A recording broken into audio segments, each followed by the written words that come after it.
Hi guys, welcome back to another video, and today this video is actually very exciting because this one is kind of a follow-up to the one I recently did about the Steam Deck. If you haven't watched that video, go watch it. And this one is 5 pros and 5 cons about the Nintendo Switch. And I am very excited to do this one, I can't lie. Also, before we get into this video, I just want to say thank you so much for the support, like the comments and the likes on the video from the last one, this one, the 5 pros and cons about the Steam Deck. I couldn't believe it. It was so like mind-boggling to me that so many people enjoyed it. All of you guys enjoyed it, and I gained quite a bit of following from it, and people generally seemed interested. Like they was happy with how I presented it. Obviously there was a few people who didn't like it, but as I said, that's my opinion. That video was based on my opinion. Everyone has their own, and again for this one it's my opinion, so please don't get offended. Please don't dislike the video. If you don't like what I say, just click off the video, because it's not everyone's cup of tea what I'm about to say. It's my own personal things, what I like and dislike about the Nintendo Switch. So let's just get into it, right, don't we? 5 pros and 5 cons about the Nintendo Switch 3 years later down the line since I've had one. That makes sense, right? Pro number 1, the games in the Nintendo Switch. The games in the Nintendo Switch are actually amazing. They vary from wholesome family games you can play to games that are just generally fun to play on your own. Like the amount of platformers, the amount of puzzle games you can get, they're phenomenal. And don't get me started with the Zelda series, what has blown up with the Nintendo Switch, and the Mario, Luigi's Haunted Mansion, and so many more. We're not going to talk about games like 1-2 Switch. Not going to lie, people love them, and I liked it at the start, but it just isn't everyone's cup of tea, really. And then there's games like the new Wii Sport, well, Switch Sport I think it's called now. I absolutely love that, to be honest. I think that's phenomenal. It brings back the originals like bowling, I'm pretty sure boxing's on there, and many more. Yes, they're not AAA games like GTA, Cyberpunk, Forza, stuff like that, but for while it's on, you can't complain. You cannot complain. Yes, they can't hit above 60 FPS if I'm correct. Maybe it's less. It's a Nintendo Switch though, you know what I mean? It's not like a powerful PC, console, Steam Deck. It's generally just a Nintendo Switch, what is very portable and very just grab to go. You can't complain because the games on it are still fun. You still have so much enjoyment playing them. You can play them hours on end without complaining. You can even play classic games now. You can play games on the NES. You can play games on the GameCube if I'm correct. You can play games on so many more devices. Downside, yeah, you have to have the subscription to play it. But is it worth it? Yes, because you get to play the classics. I can't lie, it's fun. There's hours on hours of enjoyment, and even if you're not into the classics, which I'll be surprised about, you have loads of so many other games that come out every minute on the Steam Deck, on the Switch. Like if you go on there, there's thousands of games on special offer. You can't beat that, really, can you? Also, when I mention Switch games on this device, I'll talk about that on the cons as well. Just make sure to stay tuned so you know what I mean when I talk about them. Pro number 2 about this thing is the price of the console. Literally, it is amazing, the price of this. It varies from £200 to $300. Yes, the $300 one is the OLED, and when I say 200, it's £199 for the Lite. This one is about 250 still. But if you want to go for the one where you can't take the Joy-Cons off and it's still amazing, it costs you £199. To me, that's a great deal, especially with the games you can get. I can see where Nintendo's going with this. They have a young audience base to an older audience base. They want to make it as affordable as possible so people can enjoy their games, people can enjoy their content they're bringing out. I feel like that's an amazing thing to do. It lets people who can't really afford stuff get the Lite, and it doesn't matter about taking the Joy-Cons out because you'll still have the same experience-ish with that Lite. You can still take it everywhere, you can still play the games, the exact same games by the way, on this compared to the Lite. For me, I'm happy with what I got.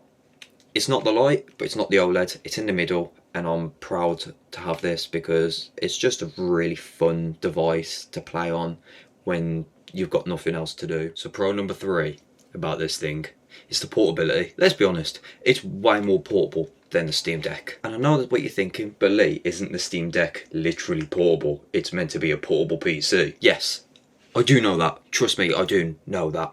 But let's be honest, this is more acceptable in society because it's been out a lot longer than a Nintendo Switch.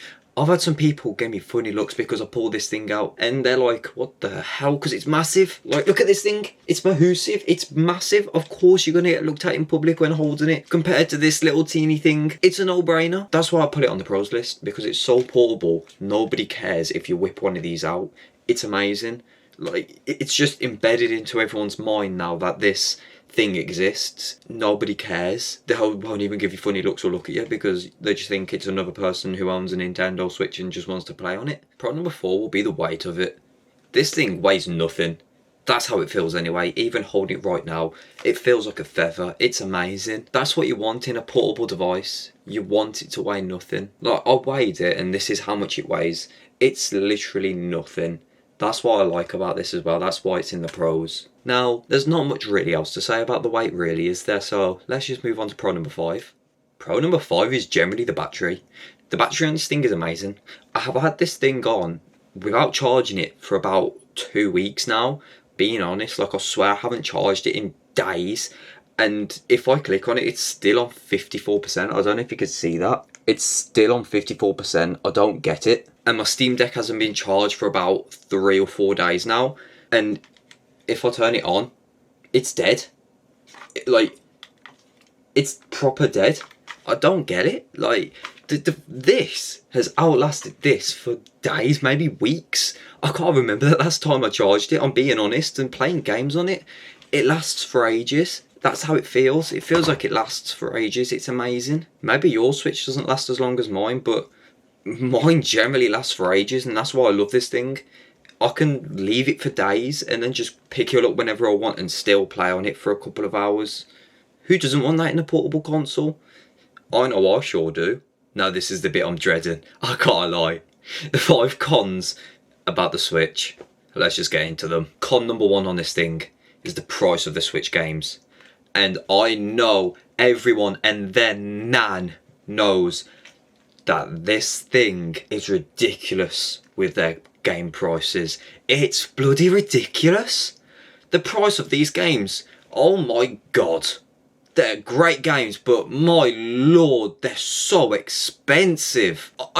And then don't drop. I bet Legends of Zelda Breath of the Wild is still the same price as when it was released. And it's mind-boggling. Like, I just want to enjoy some games. And when it does come on offer, it doesn't even drop that much. I swear. The price of this thing is great.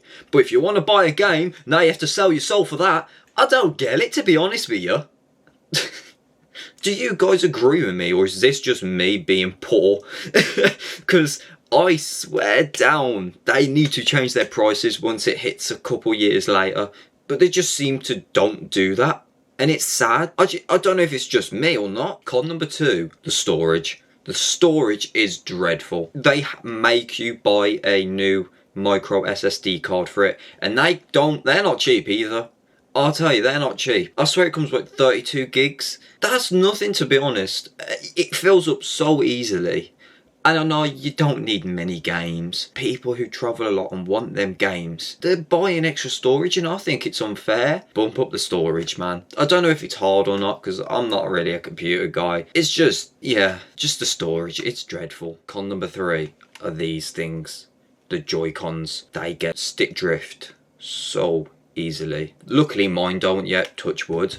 I know what you're thinking, there's probably ways to prevent it, Lee. There's probably ways to get around it, like add stuff to hold them in place, but who wants to do that? Who wants to spend extra money? I don't play it that often, and I'm worried that I'm gonna get stick drift. These things are amazing, don't get me wrong, they're amazing. I love the fact you can take them out and just play, like, you know what I mean? I hear so many scary stories of it happening after a couple months or 2. Luckily I've had it for about 3 years and it hasn't happened to me yet. I'm just waiting for that day for it to happen though. I am dreading it and I'm scared because these aren't cheap either. These are like 70 quid a pot for new ones, and that's scary. Con number 4 is going to be the durability of this thing. It feels so like it feels like it could break so easily with these. Like, you can just move them. I know they come out. It's just scary how easily it feels like it can break. And all the components, like the kickstand, and we will get into that. That's the final one. Spoiler alert, I guess. This breaks so easily. It feels so flimsy. God, I need to shave. I look so bad. I can't grow facial hair to save my life. It's all just here, and then just whatever this is. You probably can't see it on the camera, but it's so bad in person. Anyway, stop messing about now. Con number 5, the last one, as I said before, it's the kickstand on this thing. The kickstand on the bog standard one, just Switch, not OLED, because the OLED one's better. They improved it, and I'm happy about that. But if you're buying one of these ones, the kickstand is dreadful. The kickstand is the worst thing imaginable, and that's my opinion, remember. God damn, this thing is horrible. The kickstand is just this flimsy little piece of plastic here. It's so annoying, and it breaks so easily. Oh, I could go on for hours about the kickstand and how bad it is. That's why I'm happy with the OLED version. They fixed it, and I need to move on. This one has to be a quick one, or else I'll just get too annoyed and rant about it for ages. Anyway, guys, if you did like this video about the 5 pros and cons about the Switch, almost said Steam Deck again then, I need to watch it, then make sure to like this video, subscribe, and hit the bell icon so you don't miss an upload, because I know YouTube just makes it so you have to press the bell icon. I don't know why, but if you press it, it will help me so much. And yeah, so I love you all. Peace. Used to wanna be a cool kid,